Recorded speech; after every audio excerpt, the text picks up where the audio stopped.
That's me, playing xylophone on a wind instrument. Hi, folks. Thanks for coming here today. I'm Dave Sebald. I've been an amateur clarinet and woodwind player for over 60 years, a music educator for over 50 years, and a wind synth player for over 30 years. I'm here today to talk about what I think are some of the important benefits that wind synthesizers can offer you, your students, and your music program. And spoiler alert, it's a lot. Electronic wind synthesizers, or wind controllers, have been around for about 50 years in one form or another. And more, I'm amazed at how musical and useful these things have become. After today's show, I think you will be too. Now, this presentation isn't going to be specific to any one brand or type of wind synth. The picture up there shows most of the brands and models that have been commercially available over the last 50 years. But full disclosure, after owning and playing many of the ones you see up there over that time, I now play mostly these Roland Aerophones that have been around only since 2017. Currently, my favorite, the wind synth that I think is the best on the market, is the one on the far left, Roland's AE30, sometimes called the Aerophone Pro. But you'll see me play a bunch of the others too in this presentation. Now, I did a similar show to this one for the 2019 TMEA Conference. And you can still see that one on my YouTube channel. The link is on my website, windsynth.me. But today's show is going to be a little different from the 2019 one in that I'm not going to talk so much. Instead, I'm going to let the horns themselves show you what they can do by featuring a lot more video demos and performance clips. But for those of you who weren't here in 2019, let me start today with a quick recap of some of the wind synth benefits I outlined in that show. Number one was that rather than being a teacher who just talks about musical concepts in front of a band or an instrument class, a wind synth makes it easy for you to demonstrate what you're talking about. The big benefit here, well, besides having a horn always with you that's instantly ready to play, is that this thing can emulate the sound and range of any instrument you're trying to demonstrate to. Here, let me show you with this video clip.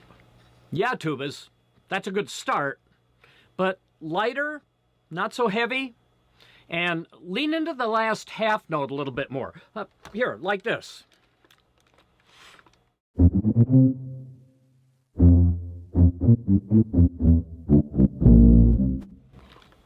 And woodwinds, yeah, you too.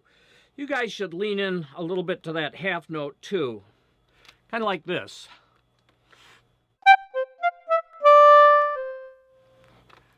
Efficient, huh? Number two, a wind synth can convincingly substitute for any unusual or expensive missing instrument a score might call for. Take, for example, this beautiful Selmer contrabass clarinet. It's called for a lot in band scores, and you know, you can have this particular one in your program for only a little under $40,000. Okay, if your school can't afford that, you could cheap out with this paperclip one from eBay for only about $7,000. Or you could get this Roland AE10 Aerophone for only $699. So you're probably asking, yeah, well, what would it sound like subbing for one of those expensive horns? Well, here's a well-known contrabass clarinet solo from John Barnes Chance's Incantation and Dance.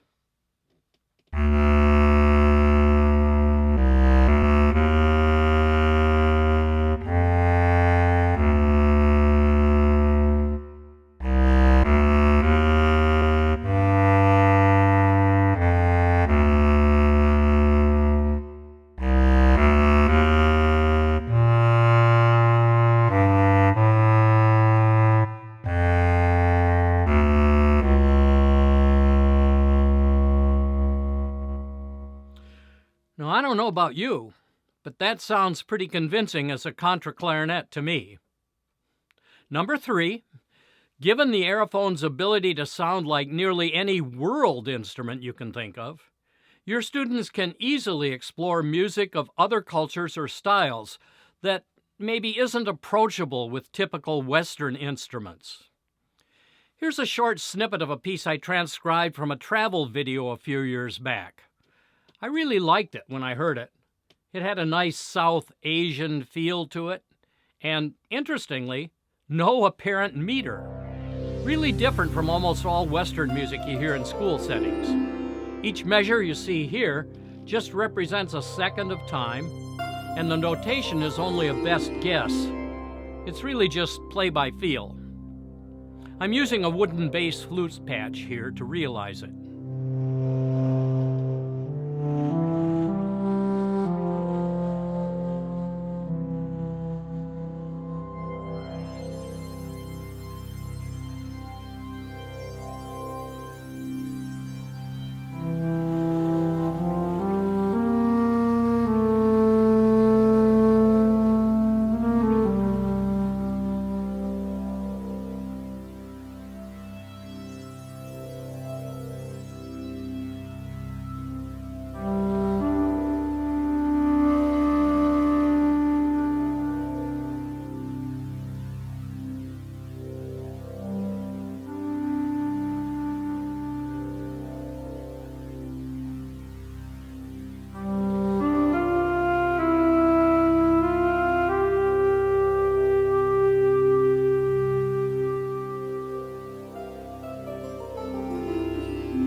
Here again, I'm pretty convinced by this horn's ability to sound like an exotic flute in an unusual setting.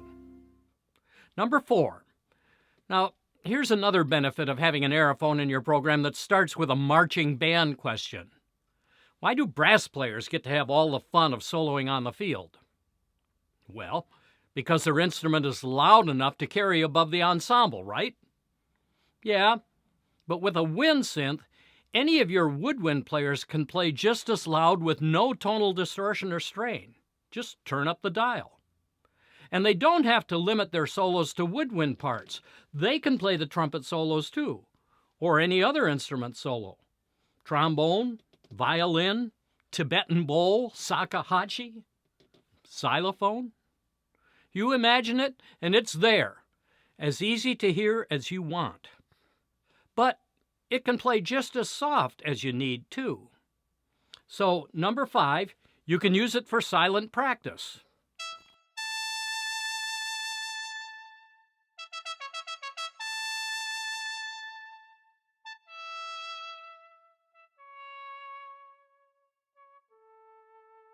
There. Those were some of the takeaways from the 2019 show. But today, I want to expand on those ideas and add some new points and demos. As you probably noticed by now, one of the biggest benefits of wind synths is that they allow you to sound like anything you want. And I mean anything. Here's a list of 300 preset voices that are built into my Aerophones. They include voices for every type of instrument: orchestra, jazz band, rock band, synthesizer, country, and a huge selection of ethnic instruments. They've even got drums covered.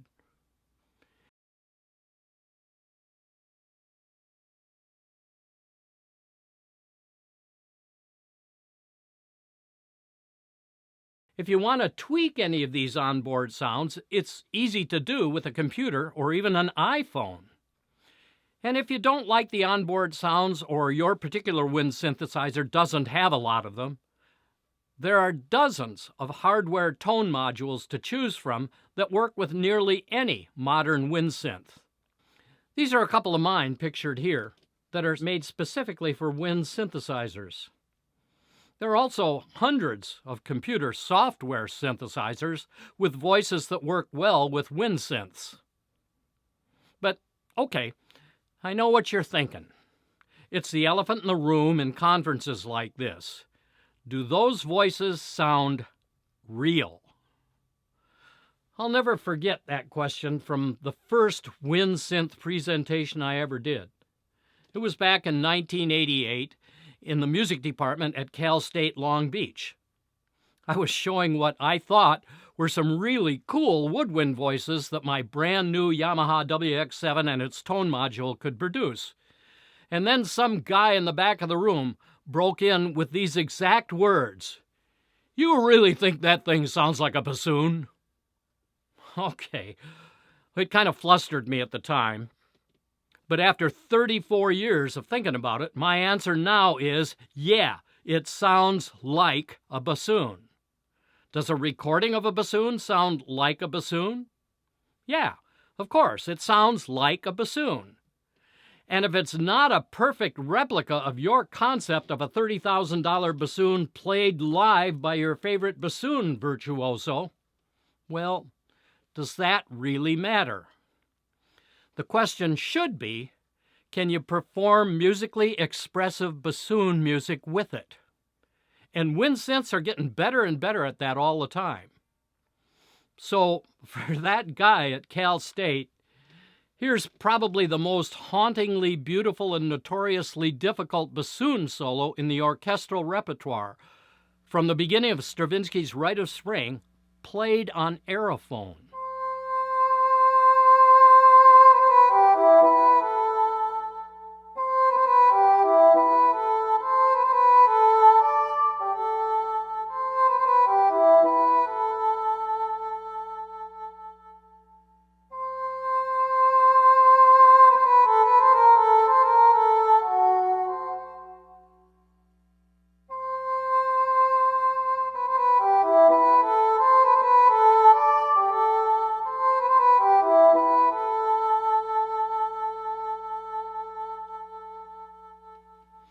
Okay, you have to decide for yourself. But for me, the answer is obvious. And if your answer is still no, let me remind you that the natural trumpet on top there is the one that we should be using to play Bach's Brandenburg concertos. And that piccolo B-flat one on the bottom really doesn't sound at all like a Bach-era trumpet. But that sure doesn't stop people from performing Bach or Baroque music on piccolo trumpets. What really matters is, can you make expressive-sounding trumpet music with it? Can I give you one more example just to drill home the expressiveness and dynamic range of the wind synth? To me, this might be the most beautiful melody ever written. This arrangement is for solo flute and clarinet with harp accompaniment.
Sounds pretty convincing to me.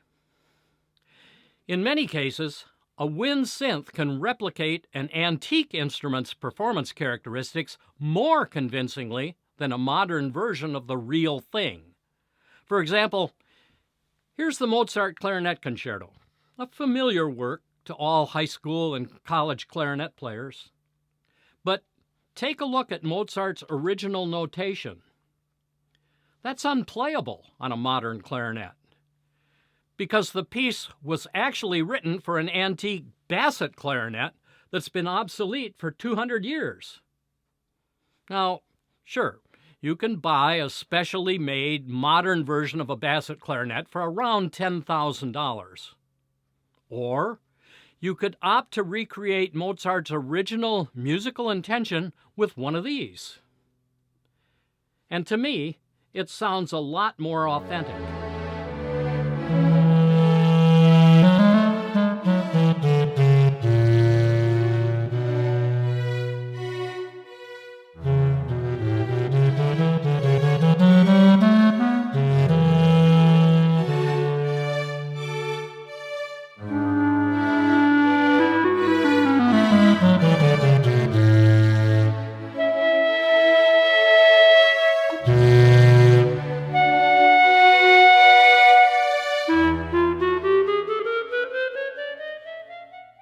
In addition to borrowing the timbres and ranges of historical instruments, wind synths make it possible to borrow sounds and performance characteristics from wildly different instruments, not just woodwinds and brasses. For example, when was the last time you heard a wind player perform banjo chords and banjo rolls? But you can do that easily with a wind synth and a computer.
You can also play what some would consider virtuoso, or at least extended techniques, for a woodwind player like me, like double tonguing, not normally a woodwind technique.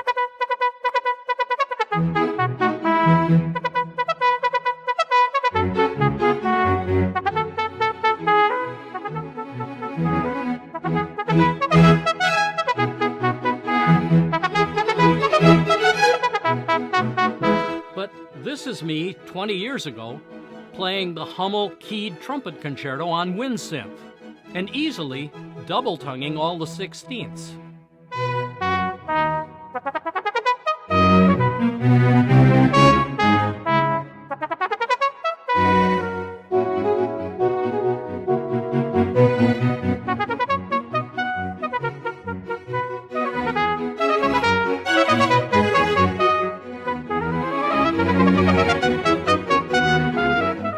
Incidentally, the wind synth also made it easy for me to perform the piece in the historically correct key of E major rather than in the modern safer key of E flat.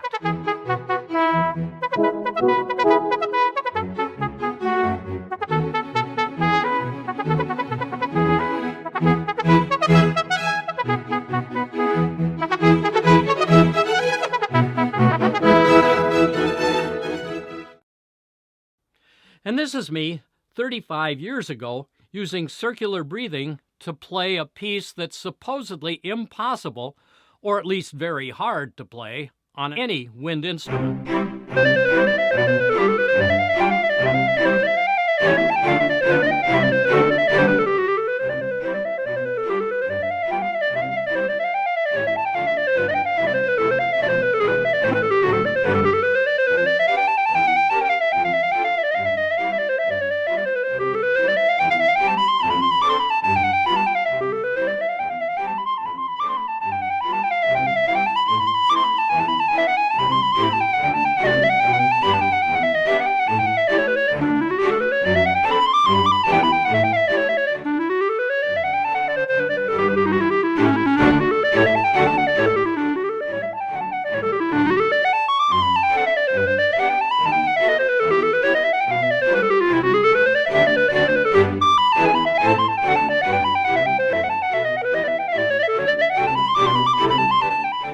Now, you might be wondering what key a wind synth is pitched in and where you can get music arranged for it.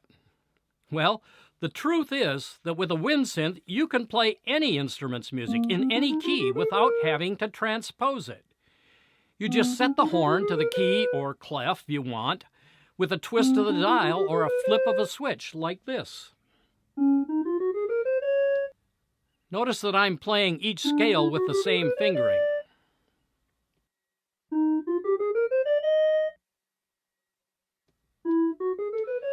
So, reading a Mozart concerto originally written for hunting horn in E flat, no problem.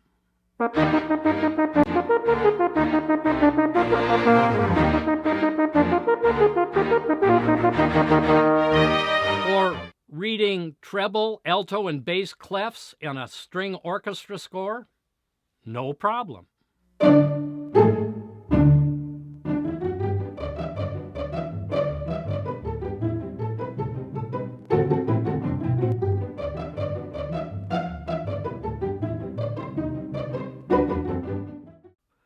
Now, this next benefit might seem a bit mundane, but it illustrates another real acoustic horn problem that you don't have to worry about with a wind synth: instrument size, or maybe more accurately, instrument weight.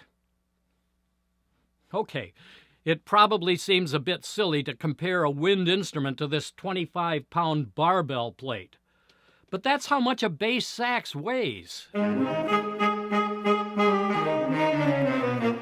Look, this is one of the best sax ensembles you'll ever hear, the Moaning Frogs out of the University of Michigan. And that's Lucas Hopkins carrying 25 pounds of bass sax on his neck for a full-hour concert. Well, okay, Lucas is obviously a big guy, but I'm not. That's what a bass sax looks like on me. Yet, bass sax parts are no problem for a wind synth that weighs just 1/10 of what a bass sax weighs, and sounds pretty convincing on bass sax parts.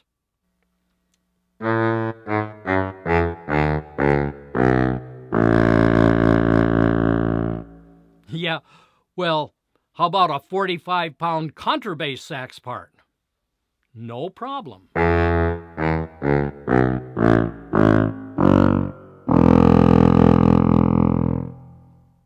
And who knows how much this sub-contrabass sax weighs. But for a wind synth, no problem.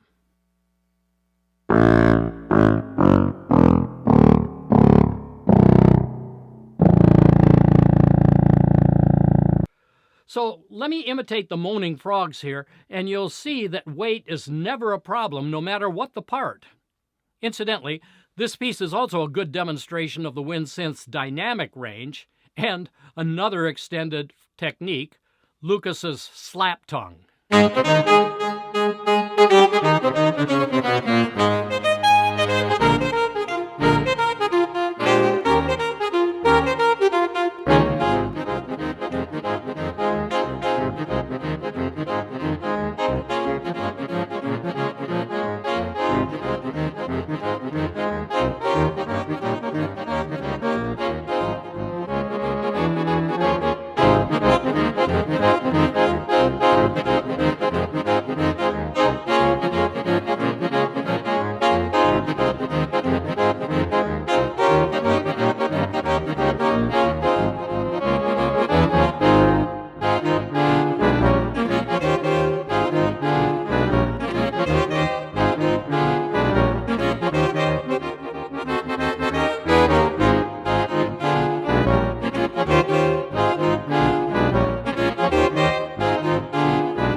Finally today, I want to call attention to the wind synth's immense note range. In the case of any of the horns you've seen me play today, that range is over 7 octaves. Here's what a 7-octave range on the aerophone sounds like with a plain sawtooth wave. Although the bottom octave sounds pretty much like mud on this PA system, and you might need to plug your ears for the top notes.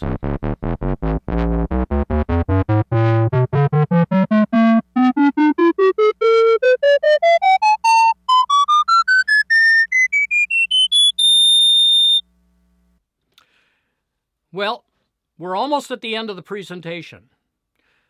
I was trying to think of how I could do a big finale with my entire wind synth ensemble that would show the wind synth's 7-octave range applied to a single acoustic wind instrument voice. And then it hit me. You know, there actually is an acoustic wind instrument with a 7-octave range. It's not a horn per se, but the pipe organ. So, can a wind synth be convincing as a pipe organ? Well, we're going to find out as we end the show here with a short piece originally done as an assignment by one of my students 23 years ago. This assignment was always the first one in my music tech class every semester. It was to create an original MIDI version of a simple folk tune just to show that the student could handle basic MIDI and sequencing concepts. But I guess this kid had more grandiose ideas for the assignment. So we're going to pull out all the stops now to show the wind synth's full 7-octave range on my arrangement of Seth Nelson's arrangement of Twinkle Twinkle Little Star, played obligato over Charles Vidor's arrangement of his Fifth Symphony, or as we've come to call it, the Desecration of Vidor. Enjoy.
Thanks so much for coming out for the show today in spite of all the inconveniences. I really appreciate it.